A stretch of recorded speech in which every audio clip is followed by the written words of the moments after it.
Welcome, everyone, to a glorious Friday morning edition of Unexpected Points. I'm sure you got some reviews of the unexpectedly thrilling and offensively proficient Browns-Steelers game, but I'm going to give you all the details here. We're going to break down my numbers, my advanced scores, which are either hated or loved, depending upon whether or not your team looks better or worse in this particular game.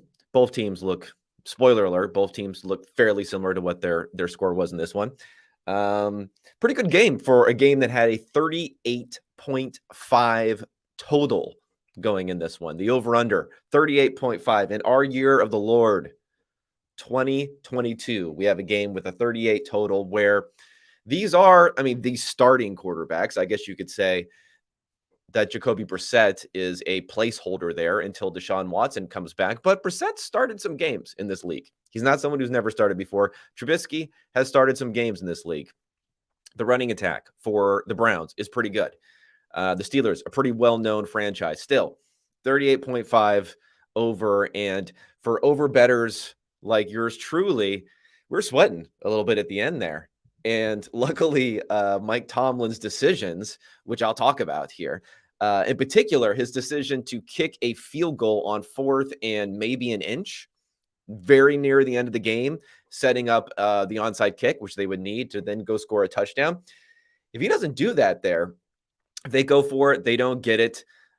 We had a distinct possibility of ending this game at 37, which would have gone under and been pretty painful because these teams played offensively better than what we would have expected. This was an over type of game when we talk about how these teams played offensively.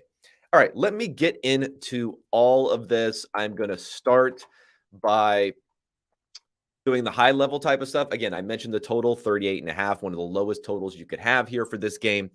The line on this one closed at least the numbers that I have here, closed at 4.5, Cleveland as the favorite at home. Final score 29-17.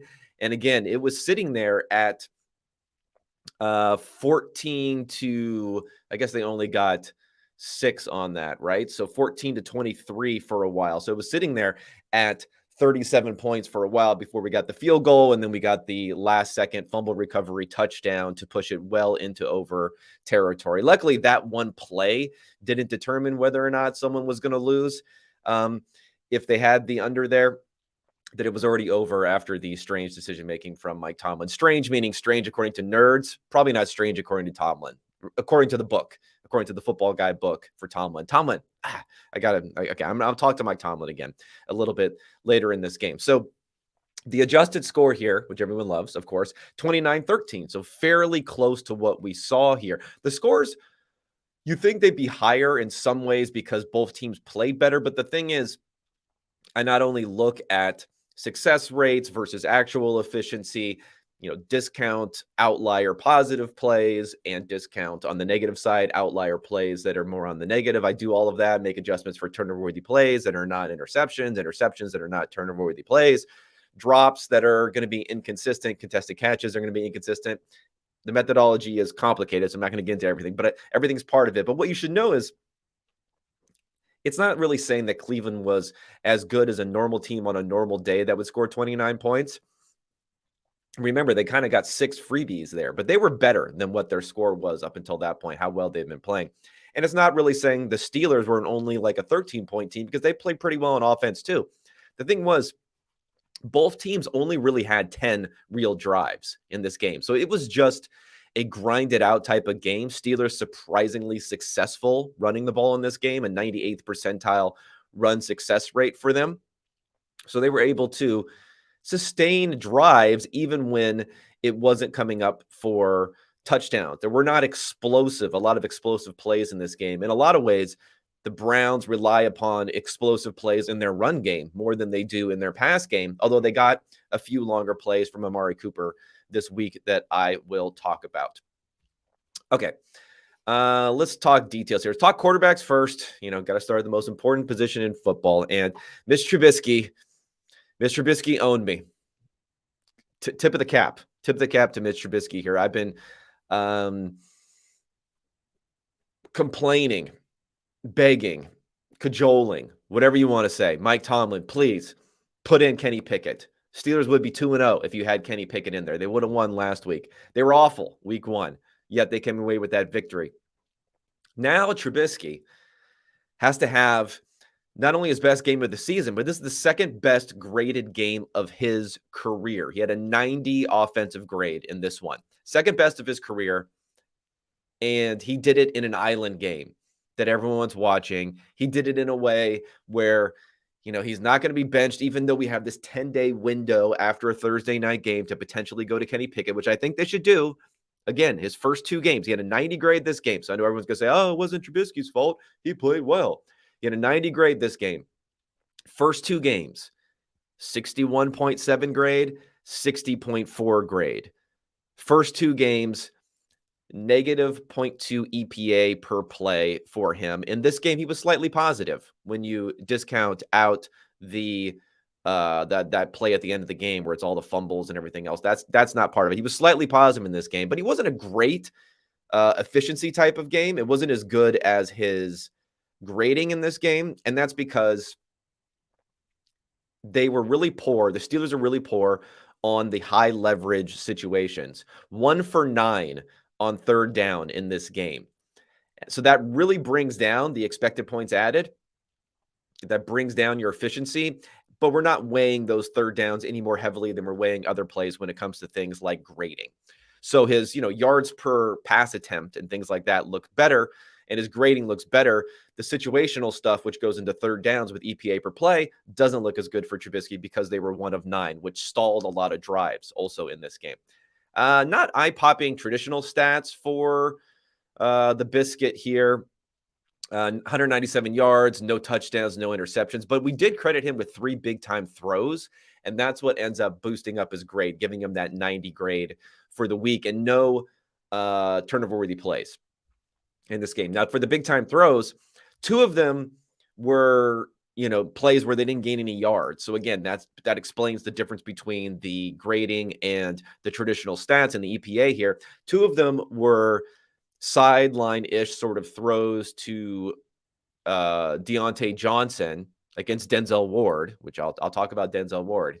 He was getting a little roasted in this game, a little toasted and roasted in this game.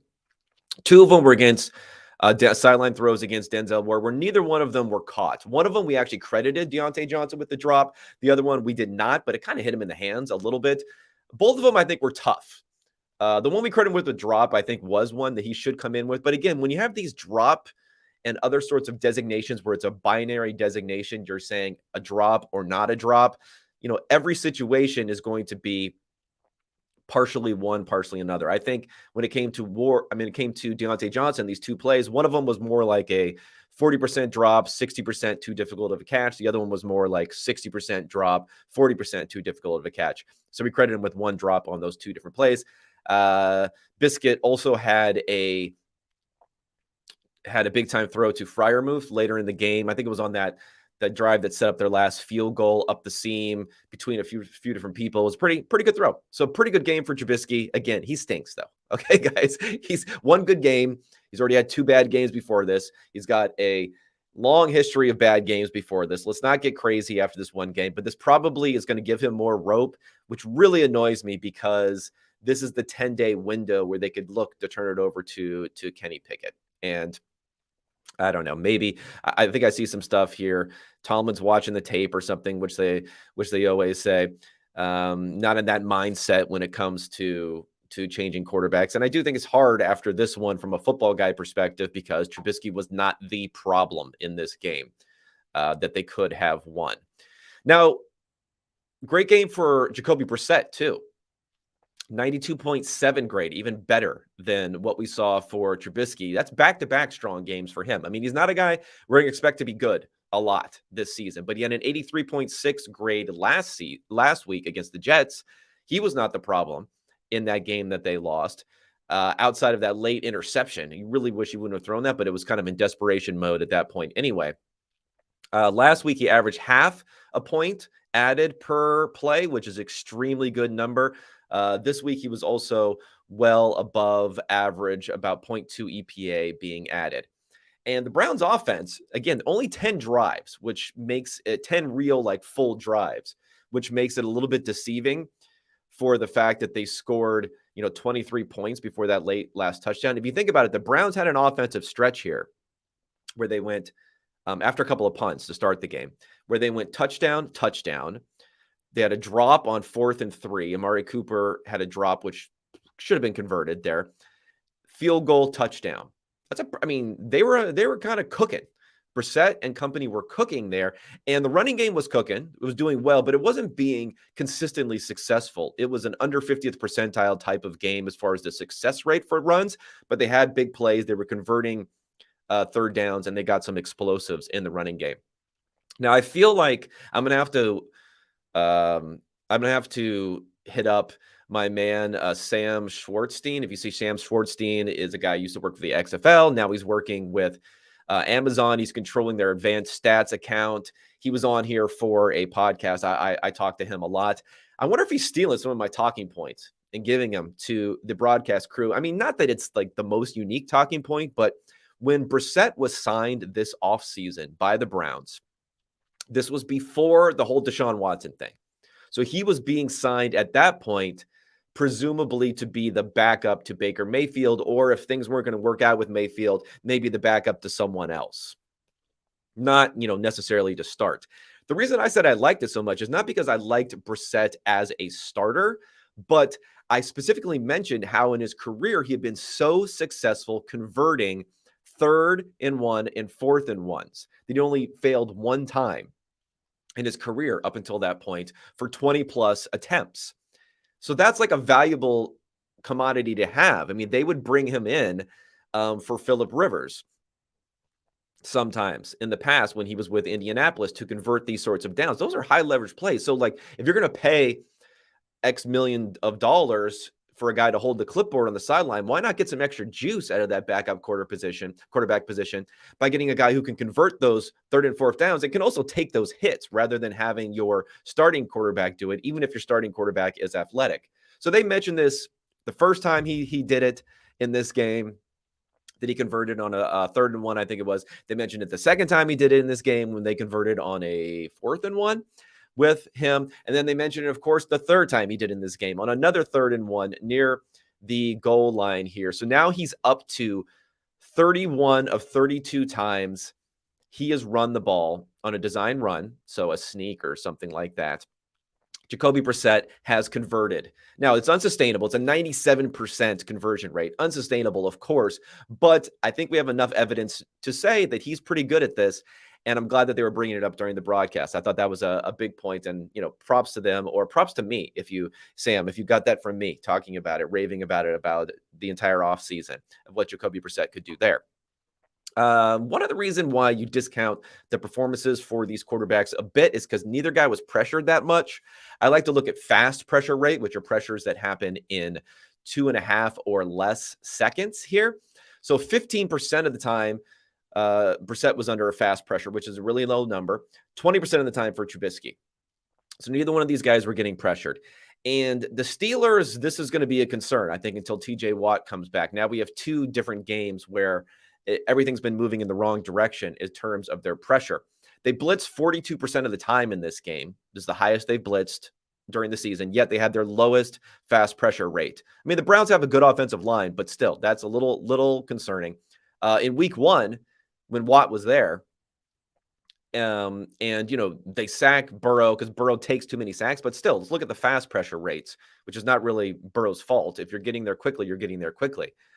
In week 1, they only blitzed 20% of the time. So only blitzed half of the percent that they did this last week, yet their fast pressure rate was 30%. So they had doubled the fast pressures with half of the blitz rate.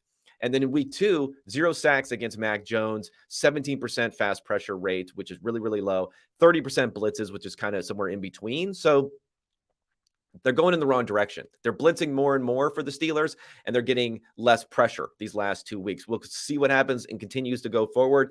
Patriots, Browns, not bad at pass protection for these guys. Brissett was getting the ball out of his hands very, very quickly, which helped avoid sacks. 2.4 second time to throw for Jacoby Brissett. And I looked through all 38 games where he's had at least 10 dropbacks. This was the second fastest time to throw Brissett has ever had in a game. He wasn't scrambling a whole lot, so that probably has something to do with it. But, Brissett's executing a little bit. Surprising, shocking, good coaching probably there for good system, which I thought would be the case. And man, the Browns could be 3-0 right now without Deshaun Watson. I mean, they're very easy schedule, easiest schedule in the NFL so far, but still would have been impressive for Brissett. Okay, let's get to rushing because, Nick Chubb is going to be somewhat the story in the Browns running game, 171 yards rushing in this game. So Nick Chubb right now, 341 yards in 3 games and 4 touchdowns. So let's do a completely unrealistic yet fun to talk about extrapolation here. Over 17 games, that would be 1,932 rushing yards and 23 rushing touchdowns for Nick Chubb. Don't think he'll get there. Don't think we're in danger of getting a 2,000-yard season from Nick Chubb, but he's killing. He's killing it so far. Number 1 running back in fantasy football, even in PPR leagues, people who play in points per reception, despite the fact he's not doing a whole lot receiving. 0 catches in this game. Steelers, surprisingly decent running the ball in this game. Maybe that's the Browns defense doesn't know how to guard against the run, but did not expect this coming. Not a lot of yardage here, only 104 yards, but only on 22 carries. So decent efficiency, even from a yards per carry perspective. Lack of explosive runs, nothing more than 11 yards, whereas the Browns had 4 runs that were 11 plus yards, including a 36-yard run. But they did convert 8 first downs on those 22 rushes. That's a pretty good conversion rate. And there were lots of second short and medium type of plays that the Steelers ran the ball and they converted the first down, which has not been happening for them in previous games. They've been getting stuck in a lot of either third and shorts or they're just getting stuck on second and medium, and it'll be third and medium. So they actually had success in this one. 98th percentile success rate running the ball, which is shocking. Shocking for the Steelers. Will that continue going forward? Probably not. But it is something to keep an eye on for helping them stay afloat offensively. If they're going to struggle passing the ball, and I think they will. I think they'll go back to struggling passing the ball with Mitchell Trubisky.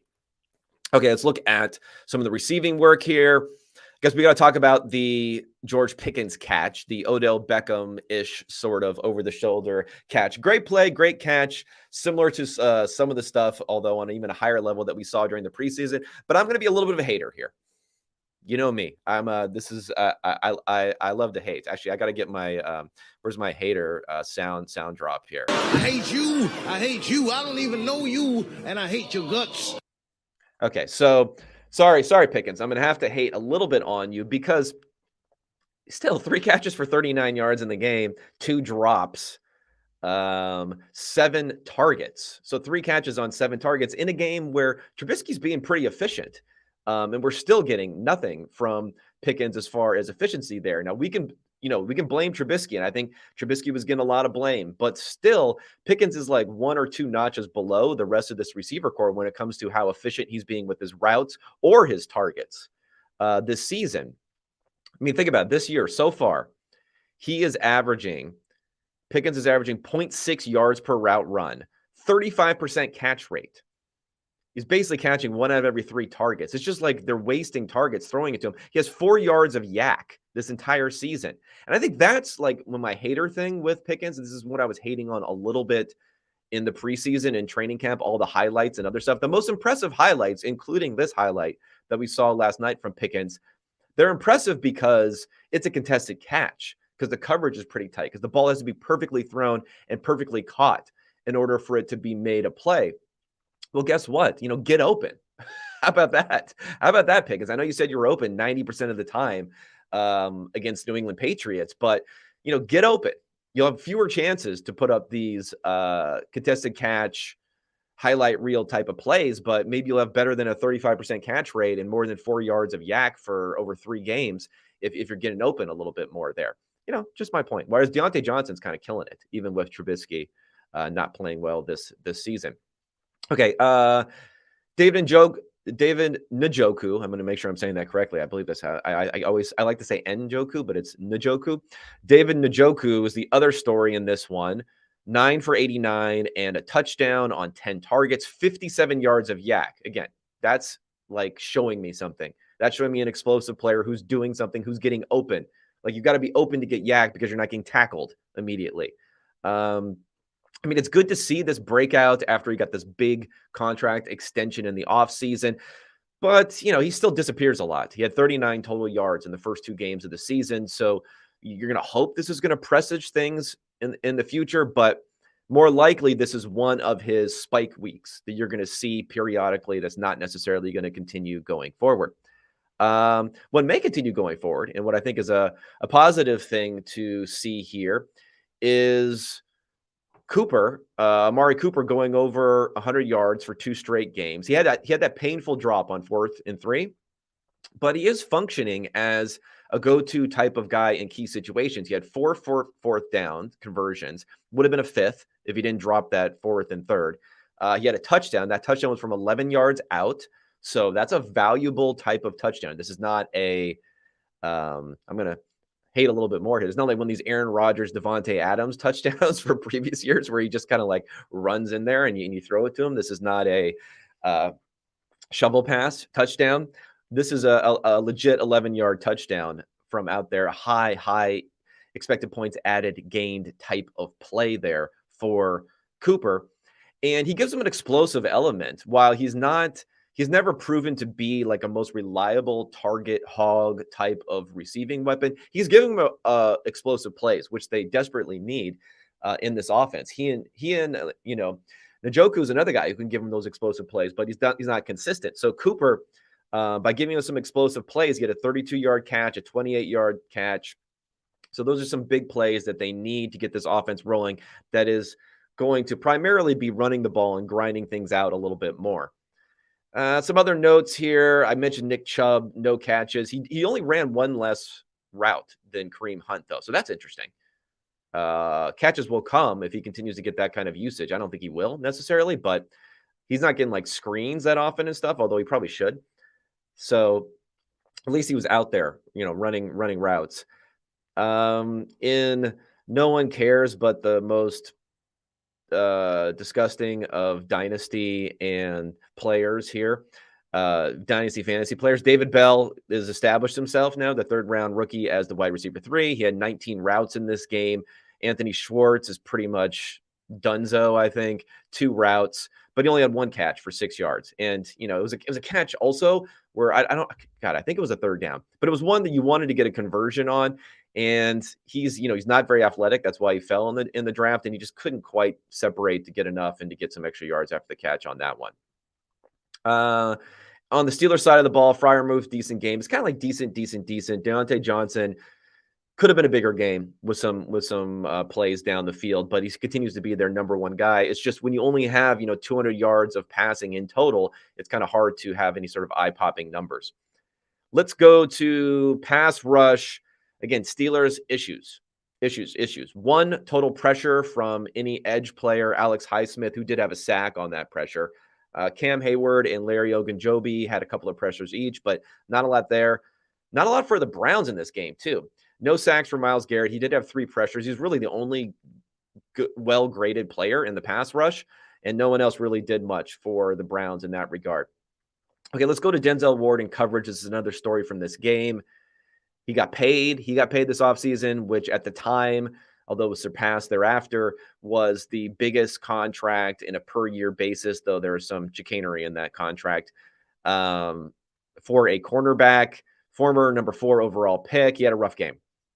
4 first downs were converted against him. He also had a defensive holding call, which is another conversion. He had a DPI, which was offsetting penalties in the game for that DPI, but still another penalty there. 2 big-time throws, as I mentioned earlier, from Trubisky to Deontay Johnson that were not caught, but they were both against Ward. So those would have been if, Deontay could have come down with either one of those. And one of them we called a drop. That would have made it even worse. And he had a 29 coverage grade in this game. And he has a 32 coverage grade this season, which is the 2nd worst grade for any cornerback who's been targeted at least 10 times. Not great from Ward. Maybe he'll turn it around. I know they use him in press a lot. They ask him to do a lot. I've always had questions about whether he's really that guy. who can do that. But, it's not like alarm bells here, but disappointing start to the season so far for a guy that you're paying to be the man at cornerback this season. We'll see how it continues going forward. Okay, we got to talk about fourth down decisions. I know everyone hates the nerds, hates the fourth down decisions, hates everything else here, but if we add up the win probability lost by the Steelers in this game, and again, Mike Tomlin, I like you, but this is you're a boomer when it comes to fourth down decisions. You're in that super boomer category of guys who are going to always make these wrong decisions on fourth down. 8.7 total win probability lost, and that kind of over and underestimates it for some reasons. There was one play that was a 2.2 gain if they went for it, but it was on their own side of the field in the third quarter. Very few teams are going to do that. So teams should be doing it, but I'm not even expecting like an aggressive coach to necessarily do that. So I'll cut you some slack on that one. But I think there's also an underestimation because the 4th and 1 where they kicked the field goal near the end of the game, that was like inches. They did not go for it. So that was probably even a larger win probability loss than what they're saying. And they also said it wasn't a win probability loss when they punted 4th and 6 late in the game. Let me get the exact situation here, because I was pretty shocked that that the call was not to go for it. Okay, so it was 4th and 6, 4:26 left to go in the game. Pittsburgh was on its own 10-yard line, and they decided to punt the ball. Okay, now I thought it was going to be pretty obviously that they should have gone for it in that situation, but again, it's where the Ben Baldwin model says it was about net zero, no real gain here. But if you think about it this way, this is why I think it's a pretty obvious that they should have gone for it in this 4th and 6 situation. I know the worry is you fail. Oh, by the way, at this point they are they're down 9 points. They're down 9 points with 4:26 left. So obviously the case against is it's a 4th and 6. Your chance of success is probably like 35-40% on this one. And you're most likely going to fail. And if you fail, then you give the ball to the other team at your 10-yard line. I get it. They kick a field goal. You're down by 12 points. It's not over, but they score a touchdown. It's over on this one. So, yeah, I get that. But the thing is, the next drive went about as well as humanly possible for the Steelers, meaning they stopped them in 3 plays, but they still lost multiple timeouts. The clock, they got the ball back with 3 minutes and 13 seconds left, and they need 9 points. Like, what's the probability with one timeout? You have one timeout, you get the ball back with 3 minutes and 13 seconds left. You got to go a long distance because, again, when you're punting from your own 10, you're also giving that other team really good field position. That's part of it, too. It's not like you fail to convert, you give them the ball at the 10, you punt it, and they start at their own 25. No. They're starting at midfield. So they have a pretty good chance of still getting a field goal and a better chance of running more clock on that drive too. Now they didn't, you stopped them, but a better chance of running more clock because if you give them the ball on your own 10-yard line, that's one set of downs basically is all they have to run clock. But the reason why, if you think about it, 3:13 left, you get the ball. After you punt, you have the perfect stopping of them. You waste 2 times. I mean, not waste 2 times, but use 2 timeouts. You get the ball back 3:13. The chance that you're going to score before the 2-minute warning and have enough time to use the 2-minute warning with the other team's possession and then use your timeout and get the ball back again is pretty much nil. So at that point, when you're punting from your own 10-yard line, 4:26 left, down 9, you're pretty much saying we're going to need to get an onside kick. Most likely, eventually. And the percentages of onside kicks have gone up because they changed the rules. They made it so that the coverage team can only have 9 players near the catch zone. They call it the catch zone. You can only have 9 players, which has boosted the onside kick recovery rates up to about 20%. But still, it's about 20% versus your chance of converting this. So, in other words, you're going to have to gain a possession eventually with an onside kick at a 20% rate. Why not take this chance to gain a possession on 4th and 6 at a higher than 20% rate?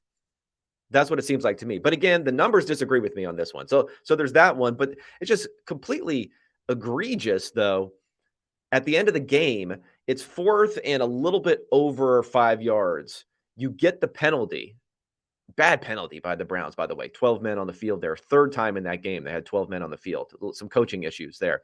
It's 3rd and an inch, and you don't go for it. You kick the field goal to extend the game because, again, I don't know what the rationale is here. You're just like, I need 10 points, so why not do it? But what you're setting up most likely is, even if you get the onside kick, you're probably setting up a situation where instead of going for it on 4th and 1 inch, you went for it. You're going to go for it later on 4th and 3, 4th and 4, 4th and 5, if you get the onside kick, which you didn't get, of course. But you just didn't want to end the game, I guess. Like this really aversion to these coaches of saying, we don't want the game to be over. If we went for it on 4th and 6 on our own 10, the game's over if we don't get it.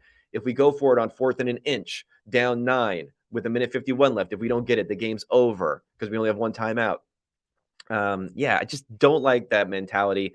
That was a 2.9 win probability loss on that play, so a pretty big one. And then the other play, there was another like traditional one that they should have gone for, this was completely wild because it was 4th and 5 on the Browns 41-yard line. This is in the third quarter. 4th and 5 at the Browns 41-yard line. And the Steelers are up a point at this point. They don't convert, and they don't convert, and there's an offensive pass interference call. So Stefanski chooses to decline that, which would have moved him back to 3rd and 15 from like the 50-yard line. He chooses to decline that, and I don't know if he knew Tomlin would not go for it at 4th and 5 in that situation, because that was a 3% win probability gain. That's like that no man's land where you're not going to get necessarily a great field position gain on the punt because you might kick it into the end zone, and it's a little bit too far to make a field goal. So Stefanski declined it, setting up like a go-for situation. If someone would have done this to Stefanski, if it was the Browns who had 4th and 5, and there was a chance of either moving him back 5 yards and having him do 3rd and 15 or allowing them to go 4th and 5, if that other team declined the penalty, Stefanski would have just gone for it on 4th and 5 here. I don't know. I feel like he might have made the wrong decision if you're playing a coach who knows how to go for it on 4th down. It was the wrong decision to decline. Maybe Stefanski had some, three-dimensional chess, sort of thing here where he knew game theory that Tomlin wasn't going to go for it, even in an obvious go for it situation. So then he declined the penalty and then, get the punt back on his side. A pretty strange set of events there, though. And on the other side of the ball, I mean, I don't think 4th down decisions decided this game. There's so much more going into it, but Stefanski did gain win probability. 8.6 win probability gained for the Browns. They were also successful on 3 out of 4 4th downs. The only unsuccessful one was a drop, so they could have been even better on here. But 8.6% win probability gained from those decisions alone, outside of the results. And, that makes a big difference. One team loses 8.7, another team gains 8.6 off of these results. Those are huge, huge, huge differences here to what we're seeing in this game. All right, everybody, that is basically my review here for the Browns. Again, they could have been 3-0 after all this. Steelers 1-2. I don't think the Steelers have much of a chance to do anything. They're one of the worst teams by my numbers, although they'll improve after this game. Maybe we'll get some miracle and Pickett will be in there going forward, but I doubt that it's going to end up happening. All right, before I get to the best bets that I have for this weekend that I'm going to be playing recreational purposes only, let's talk appropriately. Let's talk DraftKings. The NFL action is in full swing here at DraftKings Sportsbook, an official sports betting partner of the NFL. We are talking touchdowns, big plays, and even bigger wins. New customers can bet just $5 on any NFL team to win and get $200 in free bets if they do. If that's not enough, everyone can boost their winnings with DraftKings stepped up same game parlays. Right now, for every leg you add, you can boost your winnings up to 100% with bigger payouts than ever. Why bet on football anywhere else? To make things even sweeter, you can throw down on stepped up same game parlays once per game day all season long.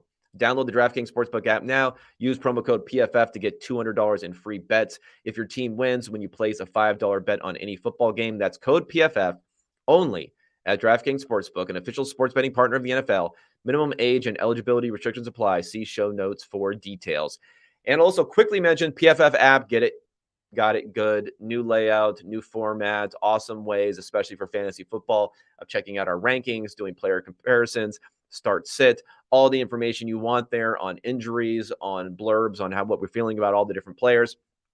Get the PFF app now, available on the App Store for whatever operating system that you use on your mobile phone. All right. Best bets for the weekend. Again, I wish I would have told you guys about the 38.5, but it didn't really sink in for me until a couple of days ago. And again, recreational purposes only. Let's not get crazy for this here. I'm not going to claim to be some, hugely successful sports bettor here. But there are a few games that I like. And this is kind of like very unlike me generally as far as how I'm thinking about these bets early in the season, because I don't really have enough data to go off of. I have some stuff.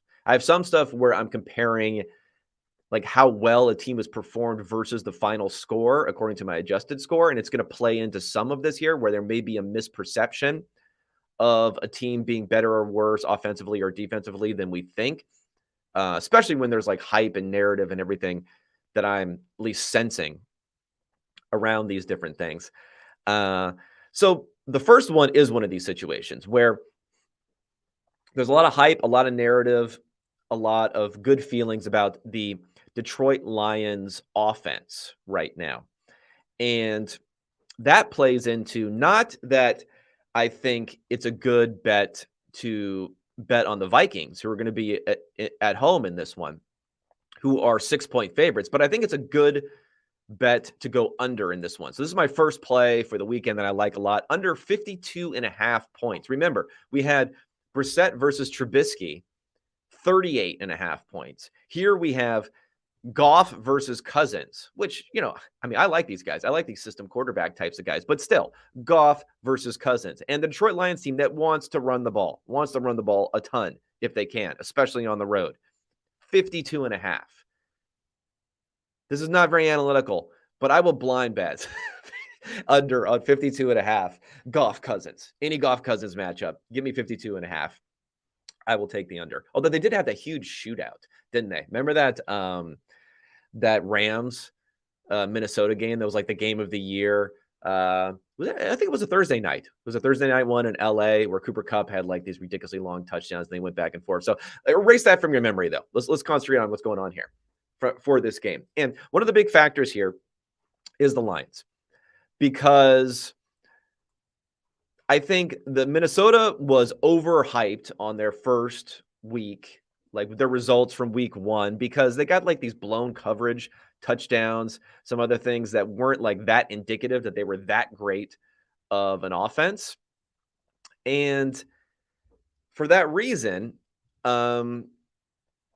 I actually, you guys should watch the PFF show that happens, the 11 a.m. show, the It's Just Football show, because I've been in there a couple of different times, and one of the ones was having Eagles -2.5 was one that I picked going into the second week, because I thought that Minnesota was a little overhyped offensively. I mean, they're not going to be as bad as they were offensively against the Eagles. Like they'll regress and get better in that regard going forward. But they were a little overhyped offensively going into that game. And I think the Lions are kind of almost extremely overhyped going into this game. There was an interesting article that just came out in The Athletic by Ten Win, who I love, does really great work there.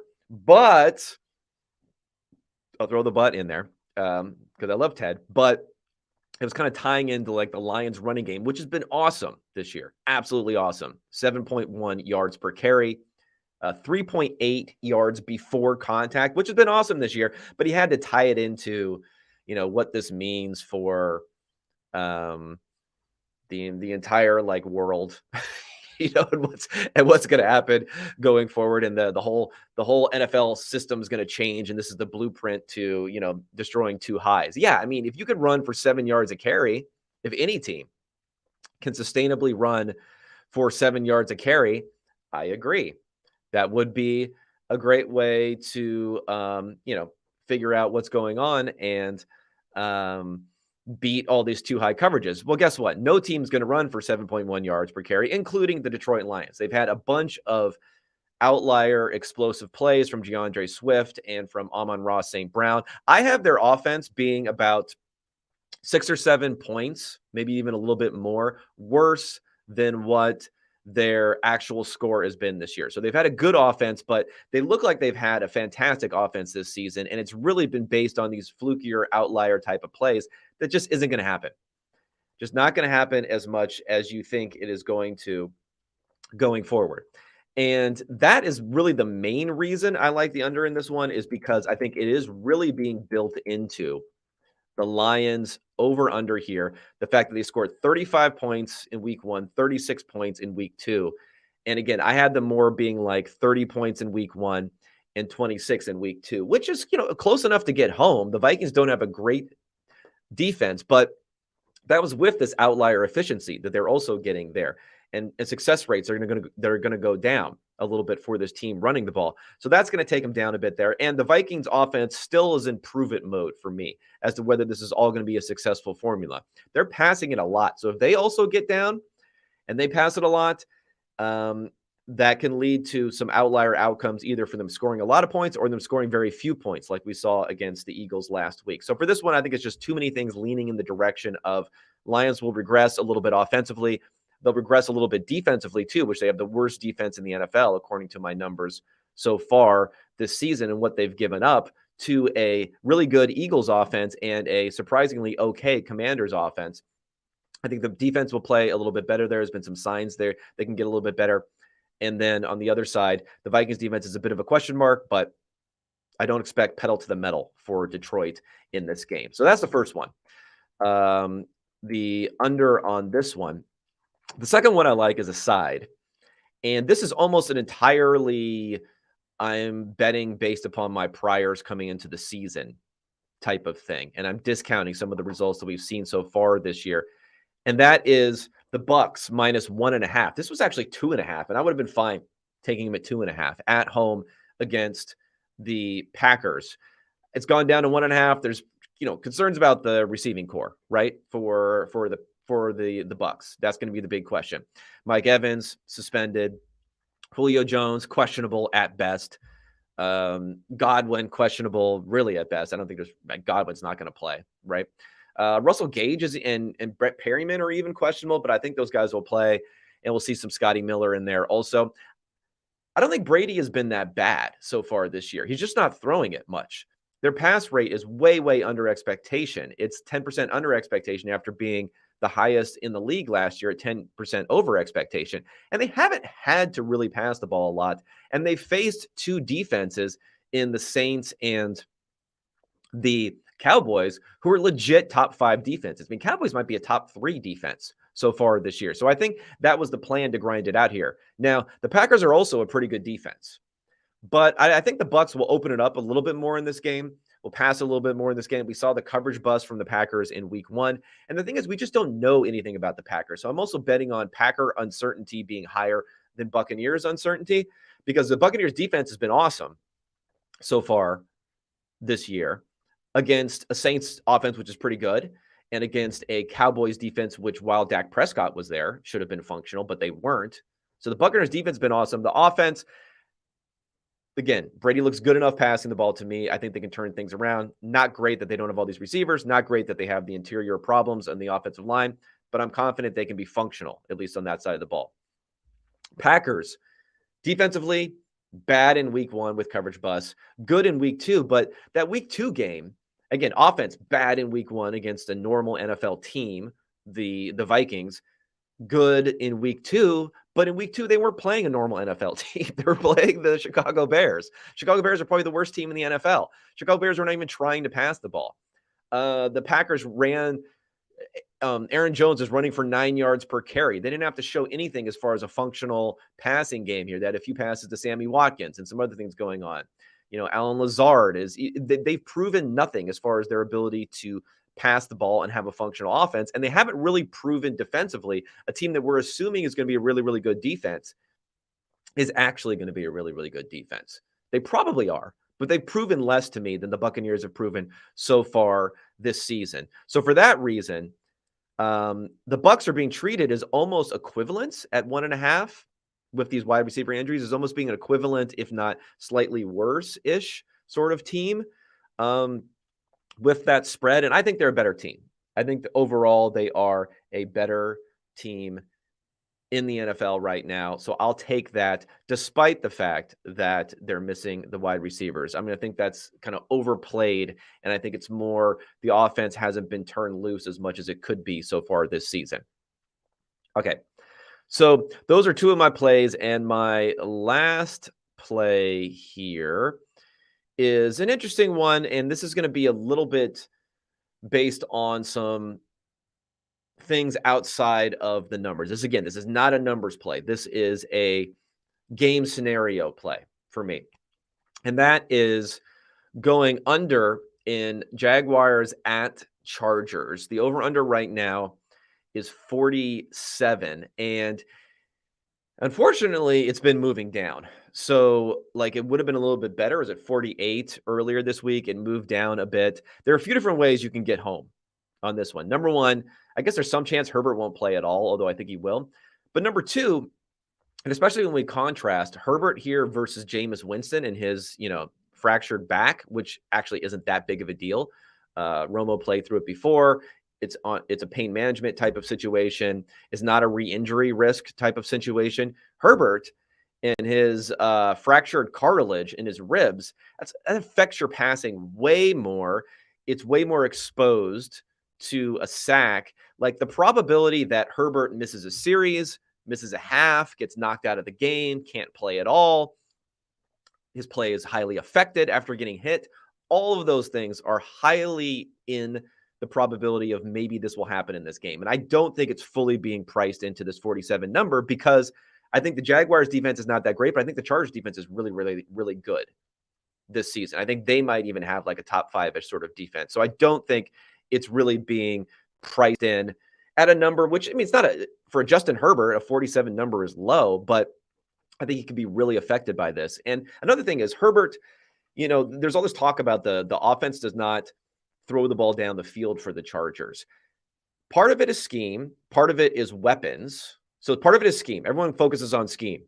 Joe Lombardi, moron. Why are we scheming stuff down the field? Part of it is scheme. Part of it may be that he's a moron. I don't know. Part of it's scheme.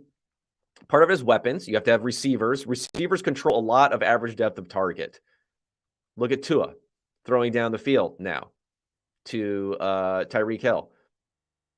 That's not happening if Tyreek Hill's not there. It's not just a Tua thing. So receivers control a lot of depth of target, and this is an offense where their primary receivers, even when Keenan Allen is healthy, Keenan Allen, Mike Williams, Austin Eckler, they're just not downfield guys. I mean, Herbert's throwing dimes down the field to DeAndre Carter. And in the past, Jalen Guyton and those types of guys that he's throwing down the field to, but they're just never going to command a high level of targets when you have these other guys in your offense. I mean, Gerald Everett's probably the most explosive guy on that offense right now, but he's more of a yak guy than a down the field type of target. So part of it is weapons. And part of it is quarterback temperament.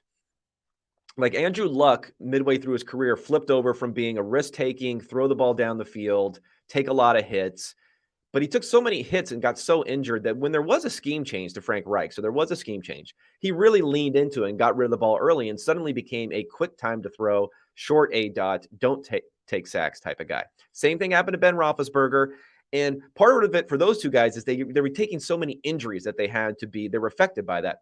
Herbert naturally, I believe, has a temperament to quickly get the ball out of his hands and dissect quickly rather than sit back and wait and take hits and throw the ball down the field. So he naturally has that. With this rib injury, I think this will be even more enhanced, and there'll be lots of quick passes. So also, if you want to bet, this is another bet you can do.